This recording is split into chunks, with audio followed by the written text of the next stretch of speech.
The clock on the nightstand glowed a faint 2:47 a.m. when I felt the sharp nudge against my ribs. My eyes fluttered open, heavy with the weight of a dream I couldn't quite recall. The room was dark, save for the sliver of moonlight sneaking through the blinds, casting jagged shadows across the bed. I groaned, rolling over, expecting to see my wife, Emily, lost in one of her restless sleep-talking episodes.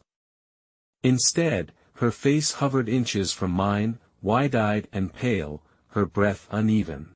"Jake," she whispered, her voice trembling like a leaf caught in a storm. "We need to talk. It's urgent."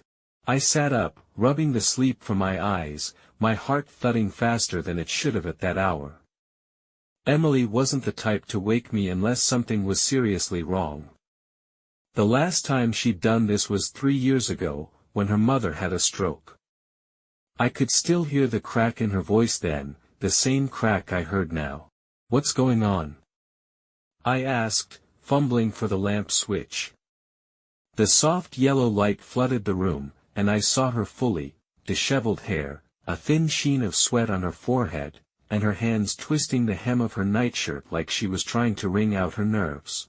She didn't answer right away.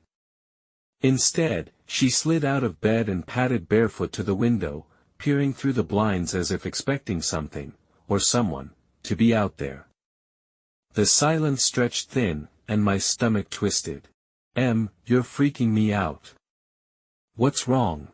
She turned, her green eyes locking onto mine with an intensity one hadn't seen in years. "I saw something tonight," she said finally.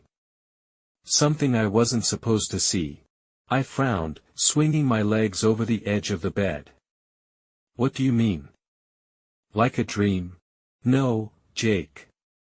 Not a dream." Her voice dropped to a near whisper. "It was real. I saw it in the backyard." Now I was fully awake.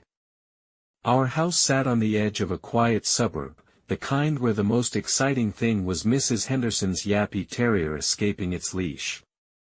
The backyard was just a modest patch of grass bordered by a rickety wooden fence and a line of overgrown pines. Nothing ever happened there. Nothing should have happened there. "What did you see?" I asked, standing and crossing the room to her. She flinched when I touched her shoulder, and that small gesture sent a chill down my spine. "I couldn't sleep," she began, her words tumbling out in a rush. "I went downstairs for water around midnight. I glanced out the kitchen window, and there was a light. Not like a flashlight or a car headlight. It was blue, flickering, like it was alive. It was coming from behind the shed. The shed. A weathered old thing we'd inherited when we bought the house 5 years ago. It was mostly empty, just a rusty lawnmower and some paint cans we'd never bothered to toss. I'd always meant to tear it down, but laziness won out. A light?" I repeated, trying to keep my tone steady. "Maybe it was a reflection or—" "No," she cut me off, her voice sharp. "I thought that too, at first. But then I saw him. Him." My chest tightened. "Who?" "I don't know." She hugged herself, her nails digging into her arms. "He was tall, thin, too thin, like his limbs didn't fit right. He stepped out from behind the shed, and the light, it came from him. From his hands. I swear, Jake, it wasn't normal. He wasn't normal." I stared at her, my rational brain scrambling for an explanation. A neighbor pulling a prank? A trick of the light? Emily wasn't prone to hysterics, but this sounded unhinged. Still, the fear in her eyes was real, and that was enough to make me grab my slippers and head for the stairs. "Where are you going?" she hissed, grabbing my arm. "To check it out," I said, prying her fingers loose. "If someone's out there, I'll deal with it." "Jake, no. You don't understand."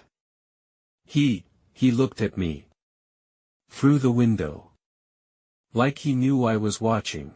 Her words hung in the air, heavy and cold. I hesitated, glancing at the baseball bat leaning against the closet door. I hadn't swung it since college, but it felt better than nothing. "Stay here," I told her, snatching it up. "Lock the door behind me." She didn't argue, which was somehow worse. The house was silent as I crept downstairs, the bat gripped tight in my hands. The kitchen was dim, the only sound the faint hum of the fridge. I approached the window above the sink, my breath catching as I peered out.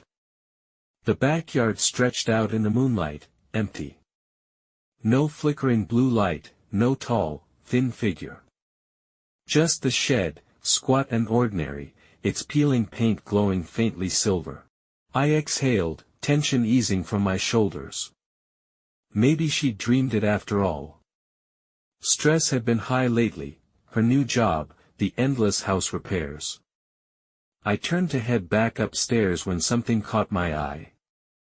A shadow, quick and sharp, darted across the edge of the yard, vanishing behind the shed. My pulse spiked.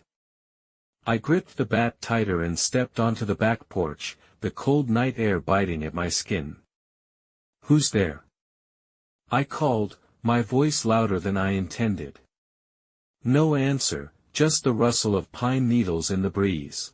I moved closer, the grass damp under my slippers. The shed loomed ahead, its door slightly ajar. I didn't remember leaving it like that. I reached out, my hand trembling as I pulled it open. Inside was darkness, and a smell. Sharp, metallic, like copper and ozone mixed together.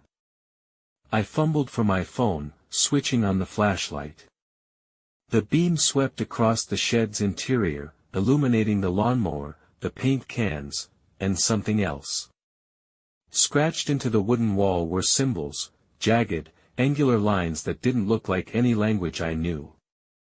They glowed faintly, a sickly blue, pulsing like a heartbeat. I stumbled back, the bat slipping from my hand. This wasn't a prank. This wasn't normal. "Jake." Emily's voice cut through the night, high and panicked. I spun around to see her standing on the porch, her phone clutched to her chest. "Get back inside. Now." I didn't argue. We locked the door behind us, barricading it with a chair for good measure. "What the hell was that?" I demanded, my voice shaking. "I told you," she said, tears brimming in her eyes. He wasn't human. We didn't sleep that night. We sat in the living room, lights blazing, the bat within arm's reach. Emily told me everything, how the figure had stood motionless after spotting her, how the light from his hands had flared brighter before he vanished into the trees. She'd been too terrified to wake me right away, hoping it was a nightmare she could shake off. But the symbols in the shed, they were proof something had been there. At dawn, I called the police. 2 officers arrived, skeptical but polite, and inspected the backyard. They found the symbols but shrugged them off as vandalism. "Kids, probably," one said, scribbling in his notebook. "We'll keep an eye out." They left without answers, and I knew they wouldn't find any. Emily refused to stay in the house. We packed a bag and checked into a motel, the kind with flickering neon signs and stained carpets. She barely spoke, her gaze distant, like she was replaying that moment over and over. I tried to research the symbols online, but nothing matched, not ancient runes, not graffiti tags, nothing. Days turned into a week. We returned home only to grab essentials, the shed locked tight with a new padlock I'd bought. Life felt surreal, like we were actors in a play we didn't understand. I started noticing things, flickers of blue light in my peripheral vision, shadows that moved when they shouldn't. Emily grew quieter, her skin paler, her hands always cold. One night, at the motel, she grabbed my arm as I was drifting off. "Jake," she whispered, her voice hollow. He's not gone. I bolted upright. What? I saw him again. Last night, outside the window. He's following us. Panic clawed at my throat. Why didn't you tell me? I didn't want to believe it, she said, tears streaming down her face. But he's not after the house.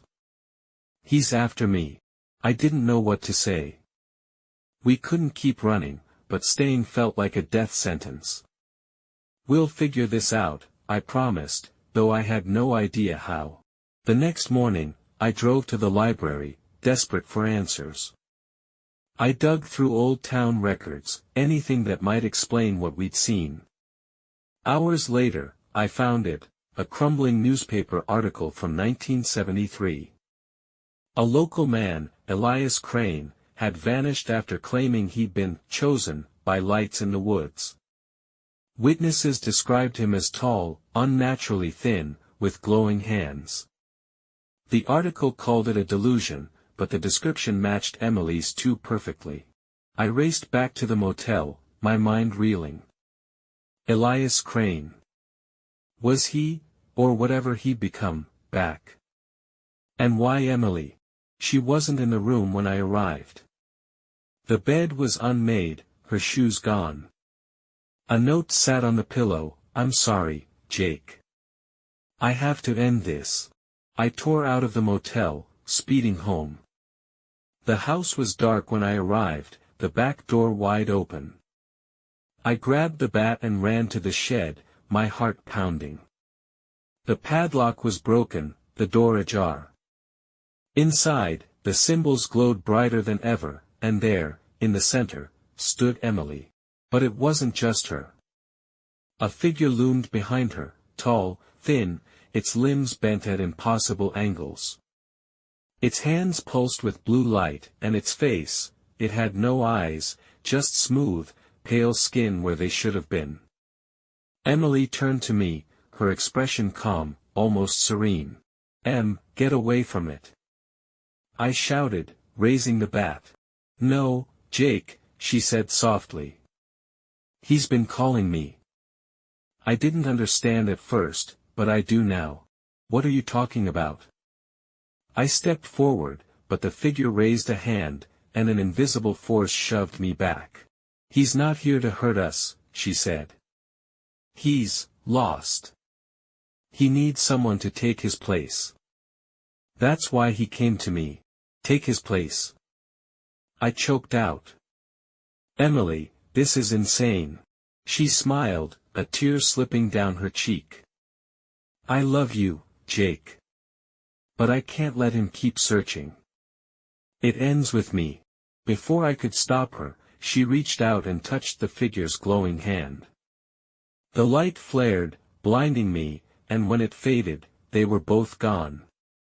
The shed was empty, the symbols dark and lifeless. I collapsed, the bat clattering to the ground. She was gone. My wife, my everything, taken by something I couldn't comprehend. Months passed. I sold the house, moved across the country, tried to rebuild. But the emptiness never left. Then, one night, as I lay in my new apartment, the clock struck 2:47 a.m. A flicker of blue light danced across the wall. I sat up, heart racing, and saw her, Emily, standing by the window. Her skin was pale, her limbs too long, her hands glowing faintly. She turned, her eyeless face tilting toward me, and whispered, "Jake, we need to talk." The twist wasn't her leaving. It was her coming back, for me.